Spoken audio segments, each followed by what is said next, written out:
Specially India में तो बहुत ही कम है, मुझे लगता है लिमिटेड है जिनको नार्सिसिज्म की समझ भी है, क्योंकि नार्सिसिज्म की अवेयरनेस दे रहे होते हैं, उनके नाम के आगे लेबल्स और टैग्स होते हैं, लेकिन वो जब सुनती हूँ तो मुझे लगता है ये तो हर जो दूसरा एक थॉटलेस या इनसेंसिटिव इंसान है या बेवकूफ़ इंसान है, ये तो शायद उसको डिफाइन कर रहे हैं, इसमें नार्सिसिज्म स्पेसिफिक कुछ भी नहीं है जो वो बता रहे हैं। तो विच इज़ वेरी शॉकिंग कि मोस्ट लोगों को, साइकोलॉजिस्ट को भी नार्सिसिस्टिक पर्सनैलिटी डिसऑर्डर की इंडिया में समझ ही नहीं है। Hi everyone and welcome back once again to my channel. मेरा नाम शुचि है and I'm an awakened INFJ empath and a light worker. I'm also a healer. I'm a certified Holified 3 Karuna Reiki Master Healer and Teacher, also a certified Animal Reiki Practitioner. I'm a certified Ho'oponopono Advanced Practitioner and I'm also a certified essential oils expert and aroma therapist. लेकिन इस video में मैं फिर से एक बार वही करने वाली हूँ जो मैं ज़्यादातर इस चैनल के वीडियोस में करती हूँ, और वो है आपको क्लैरिटी देना आपकी रिलेशनशिप्स के ऊपर, आपकी सेल्फ अवेयरनेस बढ़ाने के लिए और आपकी स्पिरिचुअल असेंशन की जर्नी में आपकी मदद करने के लिए। आज के इस आपके कमेंट्स और मेरी क्लैरिटी सेक्शन के तहत मैंने एक ऐसा क्वेश्चन चूज़ किया है जो मुझे देखकर बहुत खुशी हुई, क्योंकि मुझे बहुत मच नीडेड और थॉटफुल क्वेश्चन लगा।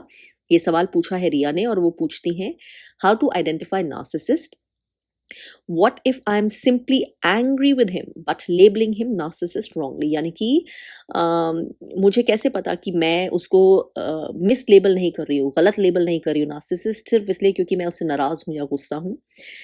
I am really not sure. Sometimes he makes me feel like queen but sometimes he makes me feel like I am valueless.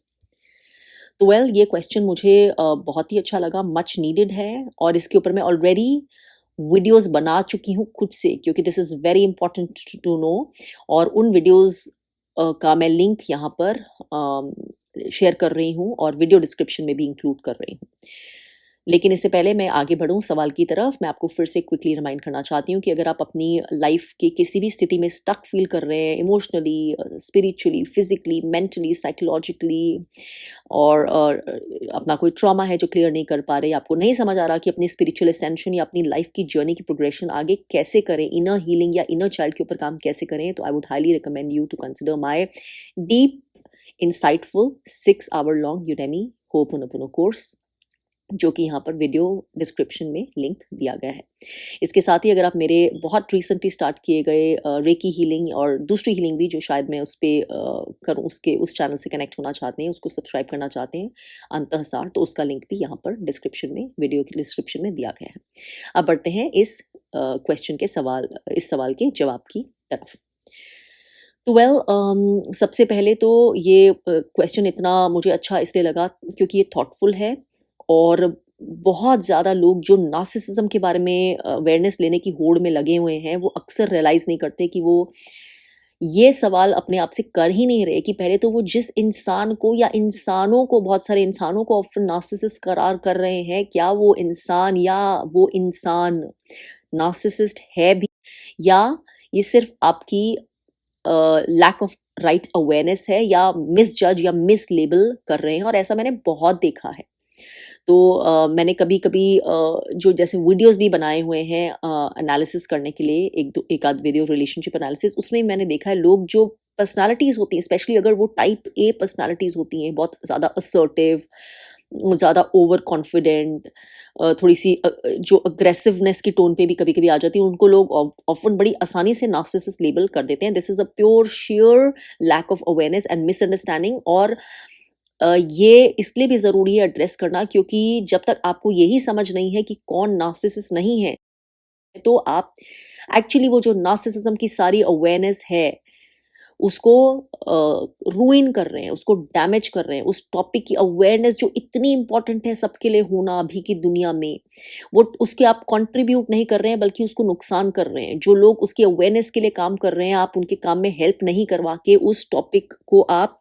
Actually disturb कर रहे हैं, डैमेज कर रहे हैं, उसका नुकसान कर रहे हैं। तो इससे पहले आप जान सकें कि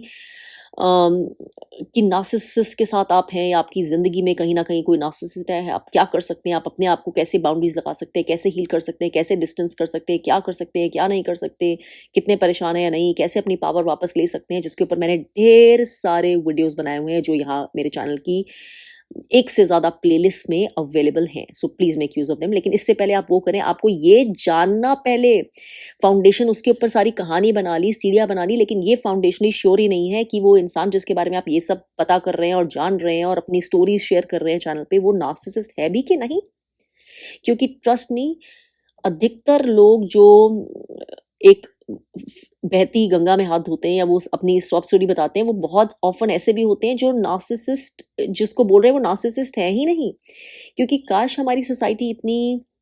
सेल्फ अवेयर होती, हर इंसान इतना इमोशनली एडवांस्ड होता अपनी स्पिरिचुअल जर्नी में, अपनी इनर अवेयरनेस में, कि वो फर्क पहचान सकता, अपने आप को ही देख सकता और फर्क पहचान सकता कि क्या बिहेवियर है जो एक अनहील्ड, सिर्फ अनहील्ड बिहेवियर है जो हर एक इंसान में 100% होता है, हर इंसान में on earth when they living on earth. Shadow healing की मैं बात इसीलिए करती हूँ, जो बहुत इंपॉर्टेंट है। तो हर इंसान के जो एक नेगेटिव ट्रेट्स जो होते हैं, उसकी जो गुत्थी होती है, इन शॉर्ट उसको शैडो ट्रेट्स बोला जाता है, हमारा शैडो एस्पेक्ट बोला जाता है। तो जब तक इंसानों को अवेयरनेस ही नहीं है, इतने खुद से ही इतने इमोशनली, मेंटली, स्पिरिचुअली अवेयर ही नहीं है, जो अपने आप बारे में नहीं जानते, वो दूसरे इंसान को क्या समझेंगे कि ये उस इंसान के शैडो ट्रेट्स हैं। ये नार्सिसिज्म नहीं है, यानी कि वो इंसान एक narcissistic personality disorder which is a proper clinical disorder उसके तहत नहीं आएगा। तो वो थोड़े से शैडो ट्रेट्स किसी के देखते हैं और उनको नार्सिसिस्ट लेबल करना शुरू हो जाते हैं, और ऐसा अक्सर उस तरह से बात करता है जो आपको पसंद नहीं आती, या बहुत ज़्यादा सेंसिटिव नहीं लगता आपको कई बार में, या बहुत ज़्यादा वो उस जने को आदत है कि मेरे तरीके से काम हो,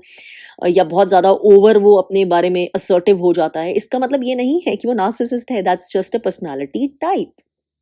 इसी तरह से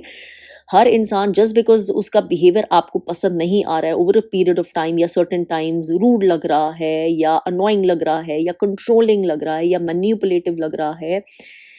या इनसिक्योर लग रहा है, इसका मतलब ये ज़रूरी नहीं है कि वो नार्सिसिस्ट है। अगेन, वो नार्सिसिस्ट है या नहीं है, ये जानने के लिए आपको सारे ट्रेट्स का पता होना ज़रूरी है। वो एटलीस्ट 80% ट्रेट्स या 75-80% ट्रेट्स मिलने चाहिए, और वो रेगुलरली होने चाहिए उस इंसान में, to finally know whether they are narcissist और नॉट। वो जो नार्सिसिस्ट होने के सारे ट्रेट्स हैं, जो अगेन मैं वीडियो लिंक नीचे फिर दे दूंगी, शुरू का मेरा वीडियो की क्या होता है नार्सिसिज्म, तो वो ट्रेट्स सारे होना ज़रूरी है, एटलीस्ट अधिकतर ट्रेट्स, और वो ट्रेट्स कॉन्स्टेंटली उस इंसान के अंदर पाए जाएंगे। ऐसे नहीं कि कभी पाए जा रहे हैं और फिर कभी नहीं पाए जा रहे, ठीक हो गया अब नहीं है ऐसा। वो कॉन्स्टेंटली, जो भी इंसान उसको सालों से जानता है, एटलीस्ट इतनी गूढ़ समझ रखता है उसके साथ, कहीं ऑफिस में काम करता है किसी तरह से, और उसमें कंसिस्टेंटली उसको वो चीज़ें भाप रहा है, कंसिस्टेंटली उसको वो पैटर्न दिख रहा है, तो फिर वो समझ सकता है कि वो नार्सिसिस्ट है। और दूसरा मैं आपको बता दूं कि क्लिनिकल डायग्नोसिस बहुत ज़रूरी है किसी को फॉर्मली ये कह सकने के लिए कि उसको नार्सिसिस्टिक पर्सनालिटी डिसऑर्डर है। और अनफॉर्चुनेटली ऐसा बहुत ही कम होता है कि कोई नार्सिसिस्ट अपनी मर्जी से तैयार हो जाए क्लिनिकल डायग्नोसिस में जाने के लिए। दैट इज़, अगर उसको ढंग का क्लिनिकल डायग्नोसिस करने वाला नार्सिसिज्म अवेयर थेरेपिस्ट मिल भी जाए, तो जो स्पेशली इंडिया में तो बहुत ही कम है, मुझे लगता है लिमिटेड है जिनको नार्सिसिज्म की समझ भी है। यहाँ पर यूएस में भी नार्सिसिस्टिक पर्सनालिटी डिसऑर्डर में ट्रेंड होने चाहिए क्लिनिकल थेरेपिस्ट या साइकोथेरेपिस्ट, तो ही वो नार्सिसिज्म के जो विक्टिम्स हैं, नार्सिसिस्ट के साथ जो विक्टिम्स हैं, उसकी मदद कर सकते हैं। क्योंकि ये जानिए कि उनको अगर अवेयरनेस नहीं है तो वो टॉपिक को ठीक से टैकल ही नहीं कर पाएंगे, और इनफैक्ट नार्सिसिस्ट जो है वो उस जो थेरेपी सेशन अगर जा भी रहा है उनके साथ, तो उसमें भी मजे लेगा और उसमें ही कुछ और बना देगा, और ही एंड अप शोइंग हिमसेल्फ और हरसेल्फ एज अ विक्टिम, और जो एक्चुअल विक्टिम है उसी की थेरेपी होने लग जाएगी। तो इस तरह की चीज़ों पर मैंने डीपली डिस्कशन अपने बहुत सारे वीडियोज़ में किया है। तो ये मैं यही कहना चाहती हूँ कि ये समझना बहुत ज़रूरी है कि आप जिसके साथ रह रहे हैं वो इंसान टॉक्सिक ही है खाली, या वो वो नार्सिसिस्टिक डिसऑर्डर वाला टॉक्सिक है, वो उस कैटेगरी के अंदर आता है। और क्लिनिकल डायग्नोसिस के बिना उन्हें फॉर्मली नहीं करार किया जा सकता, लेकिन हमारे को उसकी ज़रूरत नहीं होती, क्योंकि हम जब किसी के साथ सालों से रह रहे हैं और हमें पता है उसका बिहेवियर वो सारी कैटेगरीज टिक कर रहा है, एटलीस्ट 80% तक टिक कर रहा है, एंड कंसिस्टेंट है वो सारे ट्रेट, ऐसे नहीं कभी आ रहे हैं कभी जा रहे हैं कभी नहीं है, कंसिस्टेंट है। हमारे को उतना जाना जरूर, हमारे को पता है अंदर से कि we know that this person is a narcissist, चाहे वो क्लिनिकल डायग्नोसिस कभी हो या नहीं हो, वो हमारे लिए फिर मायने नहीं रखता है। तो ये समझना ज़रूरी है, और ये जानना ज़रूरी है बहुत कि शैडो, ऑफन जो लोग होते हैं उनके शैडो ट्रेट्स जो होते हैं, शैडो ट्रेट्स की मैं ऑफन जो बात करती हूँ कि वो 100% लोगों में होते हैं, यानी कि हमारे वो पार्ट्स जो अनहील्ड है और जहाँ से हमारे अनहील्ड टॉक्सिक और अनहेल्दी बिहेवियर ट्रेट्स निकलते हैं अपने प्रति और दूसरों के प्रति, और वो सब में होते हैं, every single person living on the planet. तो हमें जब हम इतने सेल्फ अवेयर नहीं है, खुद से इमोशनली अवेयर नहीं है कि हमें अपने ही शैडो ट्रेट्स पता हो और वो क्या होते हैं, उन पे कभी हम नज़र भी डालें या एक्नॉलेज भी करें, तो हम दूसरों के शैडो ट्रेट्स क्या समझेंगे। तो जैसे ही हमें किसी दूसरे के इस तरह के शैडो ट्रेट्स दिखते हैं जो हमें लगता है अरे थोड़े से, अरे ये तो नार्सिसिस्टिक होगा ये इंसान, थोड़े से उस तरह के हमें ट्रेट्स दिख रहे हैं जो हमने थोड़ा बहुत सुना पड़ा है, तो हम फटाफट उसको नार्सिसिस्ट करार कर देते हैं। लेकिन सारे शैडो ट्रेट्स का मतलब ये नहीं है कि जब किसी इंसान की नेगेटिव साइड आपको दिख रही है, शैडो ट्रेट्स दिख रहे हैं, इनसिक्योरिटी या कंट्रोलिंग बिहेवियर या मैनिपुलेटिव बिहेवियर दिख रहा है, तो वो नार्सिसिस्ट ही है। हम हर एक इंसान में कैपेबिलिटी होती है कि हम किसी ना किसी टाइम में किसी ना किसी फेज में, चाहे लंबे समय के लिए चाहे छोटे समय के लिए, हम टॉक्सिक ट्रेट्स एग्जिबिट करें। और ये ट्रेट्स उन्हीं को ज्यादातर मालूम होंगे जो हमारे आसपास लोग हमेशा रहते हैं, हमारे क्लोजेस्ट फैमिली मेंबर्स, हमारे क्लोजेस्ट लोग या फिर हमारे क्लोजेस्ट फ्रेंड्स, या फिर वो लोग एटलीस्ट जिनके साथ हम बहुत लंबे अरसे से काम कर रहे हैं। तो वही लोग समझ सकते हैं कि हमारे क्या नेगेटिव ट्रेट्स हैं, at least to a relative degree. ठीक है, तो इसके अलावा बाकी बाहर के लोगों को नहीं पता होगा, तो वही लोग जान सकते हैं कि हमारे क्या ये वाले ट्रेट्स हैं। और उन लोगों को ये भी समझ होना चाहिए, फिर ये भी पकड़ होनी चाहिए कि क्या जब ये ट्रेट्स डिस्प्ले होते हैं ये इंसान स्ट्रेस में होता है, या क्या इस इंसान के साथ कुछ नेगेटिव हो रहा है, घर में कुछ परिस्थितियां मुश्किल चल रही हैं फिनेंशियली, फिजिकली, या क्या ये किसी इंसान के साथ नेगेटिव टॉक्सिक रिलेशनशिप में इसलिए ये बाहर ऐसे एक्सप्रेस करता है, इसलिए इसका टॉक्सिक बिहेवियर होता है बिकॉज ये डीपली एक पेन के दौर से जा रहा है इन अ बैड मैरिज और अ बैड रिलेशनशिप, या क्या इसके साथ कुछ हादसा हुआ है या कुछ। तो अभी अभी ऐसा कुछ हुआ है, मैं हादसे की बात वो नहीं कर रही हूँ कि कुछ ट्रॉमा बचपन का है उससे इंसान नार्सिसिस्ट बन गया। आई एम टॉकिंग अबाउट कि उसके अभी के बिहेवियर क्या का कोई ऐसा रीजन है जिसकी वजह से उसका ये नेगेटिव बिहेवियर हो रहा है जबकि वो नार्सिसिस्ट नहीं है। तो ये जानना बहुत जरूरी है because from time to time हम सभी वो बिहेवियर्स एग्जिबिट करते हैं जिन्हें अनहेल्दी बिहेवियर कहा जाएगा, और जिससे हम एक दूसरे को, चाहे हम कितना लंबा भी जानते हैं, हम शॉक हो जाएंगे। Sometimes we just behave so rudely या सो नेगेटिवली, हमारी एनवी भी दिखती है, जेलसी भी दिखती है, कहीं ना कहीं चीज़ों में हमारी कोडिपेंडेंसी दिखती है। कोडिपेंडेंसी जैसे मैंने बोला, ये तो नार्सिसिज्म तो फिर रिलेटिवली कम लोगों में होती है, कोडिपेंडेंसी तो भर भर के लोगों में होती है। तो कोडिपेंडेंसी एक अगेन ऐसा ट्रेट है पर्सनालिटी का जो बहुत लोगों को अगेन मैनिपुलेटिव बना देता है, ना चाहते हुए भी उनको कंट्रोलिंग बना देता है अलग अलग तरीकों से। तो कभी कहीं ये कोडिपेंडेंट तो नहीं है जिसकी वजह से आप वो वैसे ट्रेट्स मिरर कर रहे हैं जो आपको लगे अरे ये तो नार्सिसिस्ट हैं। तो मैं भी ऐसे देखती हूँ, कुछ लोगों को मैं जानती हूँ जिन्हें मुझे लगा कभी कभी कि शायद ये नार्सिसिस्ट तो नहीं है, लेकिन मैंने जब और देखा परखा और तो मुझे लगा कि नहीं, this person has to be a high functional codependent and that's why ये इस तरह का बिहेवियर करते हैं जो इतना टॉक्सिक लगता है, जो मुझे मेरी बाउंड्रीज में एक्सेप्टेबल नहीं है, लेकिन this person is not actually a narcissist. और वही बहुत सारी और सिचुएशंस में भी हो सकता है। ऑफ कोर्स किसी को अगर बीपीडी है, जिसके ऊपर भी मैंने वीडियो बनाया हुआ है, वो तो बहुत ज़्यादा स्पेसिफिकली मिरर करता है नार्सिसिज्म को। और हाँ, एक इंसान को बीपीडी भी हो सकता है और नार्सिसिस्टिक पर्सनालिटी डिसऑर्डर भी हो सकता है, तो ये भी हो सकता है। लेकिन इस वक्त हम उसी की बात करें कि जिसको नार्सिसिज्म नहीं है लेकिन सिर्फ बीपीडी है या कुछ और रीज़न है, या वो ऐसे कुछ नेगेटिव फेज में या बहुत स्ट्रेसफुल लाइफ के दौर से या स्ट्रेसफुल एनवायरनमेंट में रह रहा है, तो इसलिए उसके ऐसे ट्रेट्स एग्जिबिट हो रहे हैं। टोटली एक नेगेटिव पर्सनालिटी या नेगेटिव वाइब्रेशंस मिलेंगी उस इंसान से। तो इसलिए रीजन समझना बहुत जरूरी है कि उसके अभी अभी के सर्कमस्टांसिस क्या है, या अभी रिसेंट के सर्कमस्टांसिस क्या है, या क्या रीजन हो सकते हैं। कोई बीमारी तो नहीं चल रही है जिसके स्ट्रेस में वो है, क्या ऐसा फैक्टर है जिसकी वजह से वो इंसान, जिसको आप लेबल करेंगे टॉक्सिक बिहेवियर, वैसा बिहेवियर डिस्प्ले कर रहा है। तो ये समझना बहुत जरूरी है, और ये समझ के साथ ही फिर आप आगे बढ़ सकते हैं कि specially if it's concerning a relationship जिसमें आप सोच रहे हैं कि शुड आई कंटिन्यू या शुड आई लीव, कि क्या वो आपको लगता है या आपकी समझ में ओवरऑल इंसान है जिसमें रेड फ्लैग्स नहीं है, ओवरऑल ठीक इंसान है, हेल्दी इंसान है, right person to be with, considerate है, कंपैशनेट है, थॉटफुल है, काइंड है, एटलीस्ट ऑन एन एवरेज। और क्या अगर आप नॉर्मली उससे बात करेंगे अपने बिहेवियर के बारे में, या ऐसा बिहेवियर उसका जो आपको पसंद नहीं आता, या कितना आपके लिए डिग्रेडिंग होता है, या आपके रिलेशनशिप के लिए अनहेल्दी होता है, तो क्या वो इंसान एक्चुअली सरप्राइज होता है, जेन्युइनली आपको लगता है कि उसको कंसर्न होता है, या फिर वो जेन्युइनली एक पॉइंट पे आके एटलीस्ट आप उससे बात करते हैं, जब ये क्वेश्चन एड्रेस करते हैं तो वो आपको जेन्युइनली लगता है over a period of time कि वो अपने बिहेवियर पे वर्क करने के लिए ट्रूली तैयार है और ट्रूली शॉक्ड है अपने बिहेवियर पे और उसने काम किया है और चेंज हुआ है, तो ये सारी चीज़ें बहुत सारे पॉइंटर्स हैं जो आपको बताते हैं कि वो इंसान एक्चुअली नार्सिसिस्ट है कि नहीं। Because with narcissist fake promises बहुत होंगे, लव बॉम्बिंग भी हो जाएगी, लेकिन उसके साथ चेंज नहीं होगा कभी। रिएक्टिव अब्यूज होगा, मैनिपुलेशन होगा, कंट्रोल होगा, सिर्फ गैस लाइटिंग होगी ऑफन कि आप कुछ बता रहे हैं वो उल्टा आप पे ही डाल देगा। और ये अगेन गैस लाइटिंग खाली ये ट्रेट नहीं, बाकी सारे भी ट्रेट्स मौजूद होने चाहिए। तो फिर आप जान सकते हैं